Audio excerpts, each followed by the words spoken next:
It's one small step for man, one giant leap for mankind. Welcome to The New Next, a podcast that addresses current events and how they will impact the future.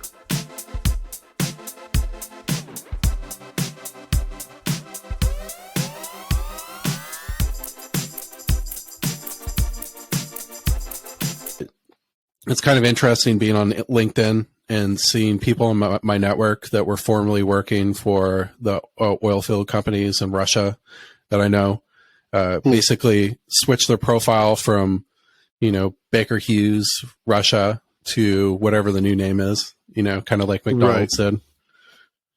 I don't know what it's called now. Let's just call it McHappy Burger or something. McRussia, you just eat it and it's good. It's good for you. Otherwise, we kill you. It's a different kind of McRib. If you don't eat it, you'll have your ribs sticking out of your Mick. That's ignorant. Ignorance is bliss. And you're going to be like, yep, we're going to get all this hate mail from Russia now. Yeah, we do have some Russian listeners. So. And we appreciate you because you know what?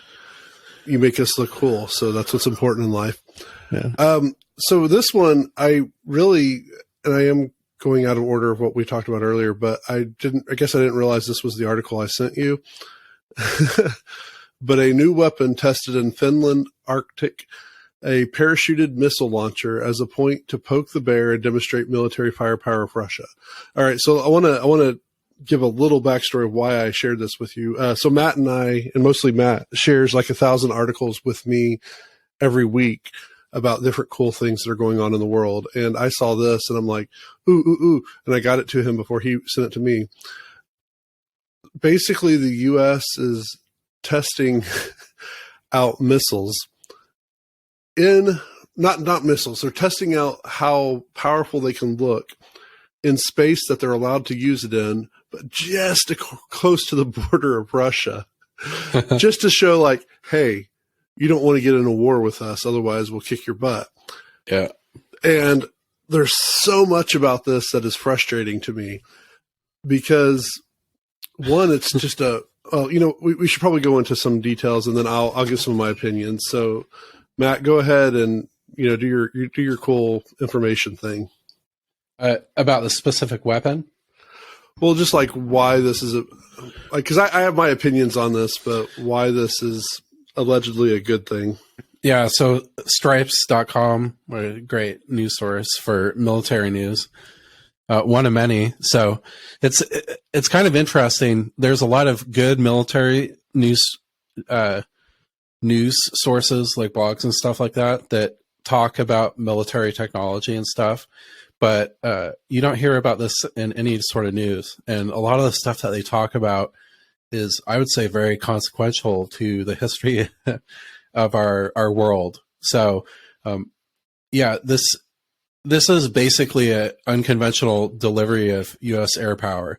So you can kind of like visualize, you've probably seen, whether in a movie or in kind of like a historical film, that vision of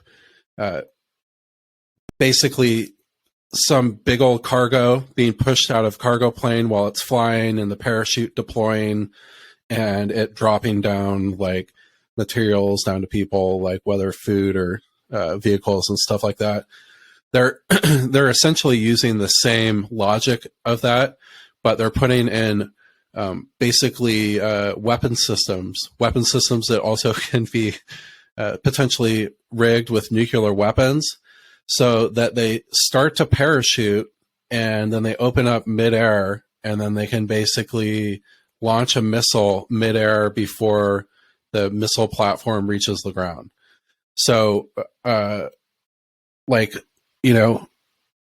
they, in this article, they basically talk about how they're showing the world that they're the first country that can launch air-to-surface cruise missiles anywhere in the world at any time.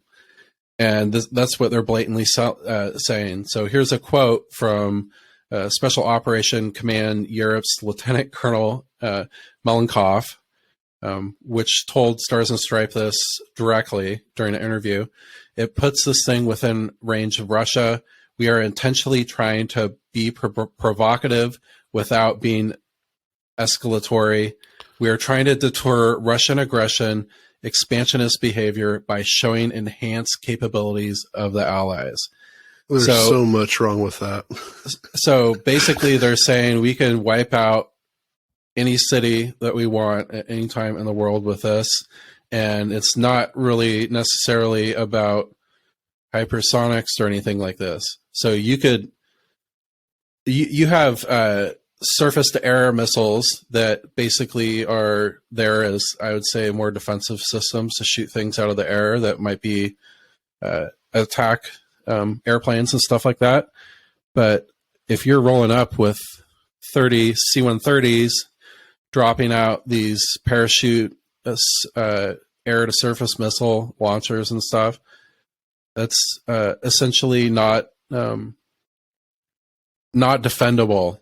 And if they also use these as deployment systems for their hypersonic weapons, or basically drone swarms, then it's not about basically distance. So you don't really, I'd say it's like almost like a brute force way to deploy the highest level of military technology right now. It's quite a potent weapon, and I think you're probably going to say that quote makes you very jittery in your feet. Well, and yeah, but the reason why is because we're looking at a might makes right kind of mentality by even saying, I mean, we're trying to be provocative without being escalatory. And we're trying to deter Russian aggression, expansionist behavior, by showing that we're better than them, the enhanced capabilities of our allies. Which we are militarily, definitely. Yes, but it's a misunderstanding of how Eastern thinking, which Russia specifically falls into, where Putin isn't the kind of guy who's going to go like, "Oh, you can do horrible things to us. Yeah, I give up. I'm done." Yeah, I know.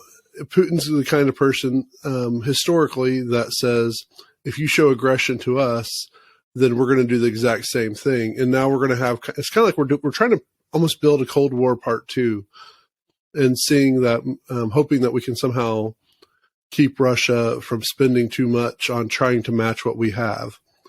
I also don't really like the fact that if we go back to like the H-bomb and the atom bomb and stuff back in World War II, by us showing our hand, it didn't make it better. Yeah. Like, it's one thing to show our hand at a time of execution that, hey, we have to fight Russia, or we have to fight whoever, and we let this fly. But by actually announcing it to them, we're giving them the opportunity to figure out ways to respond. Well, they're just going to build the same thing. Right. And so, again, we're going to have kind of War Games 2.0, Cold War 2.0, of where we're getting worried about the itchy trigger finger kind of thing. And I don't know, that's scary to me. I'm not totally sure where I stand on this yet. So I don't like the rhetoric. Like, basically, I have a negative response, I think, in my body when I read that and hear stuff like that. But there was a lot of people that advocated for Trump's brash style of foreign policy, saying that we'll bomb Moscow if you invade Ukraine and stuff like that. I think that's actually something that, whether or not it's true, that he was quoted in saying. And the exact opposite, I'd say that Biden is not aggressive in his tone unless he lets it slip sometimes. And that can be pretty shocking when you hear that also. But this seems kind of a Trumpian style foreign policy tactic, I guess. But it's weird too. We've also talked a lot on this podcast about how this is really a proxy war, and I think this is kind of a really good indication of that, why this is a proxy war, because it's U.S. is putting the missiles on the doorstep of Russia, which is something that Putin said earlier this year. He's like, they're putting missiles on our doorstep. Like, what do you think I'm supposed to do? And this is kind of, I would say, more of the behavior that we've been doing from a foreign policy sort of strategy the last 10, 15 years with them, which is creeping closer and closer. But it's, war is changing. So war is becoming decentralized in the same way that a lot of the rest of the world is becoming. That makes it more tactical and movable. You're able to bring your large force all over, and it also brings about a lot of kind of worry that you don't necessarily understand what the other hand is doing anymore. So I love Bond movies, and I think that they provide really good premonition of some of the trends that we see. I think that one of the recent ones, they talked about people operating in the shadows, and I really thought that was a good quote at the time. I don't want to butcher it here, but I think more and more the world is becoming like that, where if you're kind of in these power circles that you kind of watch everything, I guess, watch skies, they're finding ways that are able to conceal firepower and make it more tactical and movable than has been at any time in our history. And that's a whole other side of it that maybe we should discuss. But the concern I have specifically with this is us basically telling them exactly what we're trying to do. And not coming from a political person, but coming from a military person, to me, has a different grade of threat. Maybe it's just because of when I grew up and stuff, but someone saying that we're purposely trying to be a striptease and get you all excited for this, but we're not going to do it to the point where you're actually going to throw dollars out at us. I have problems with that. Again, I have mixed feelings based on my values and morals on how we look at war and stuff like that, but understanding that it might be a necessity for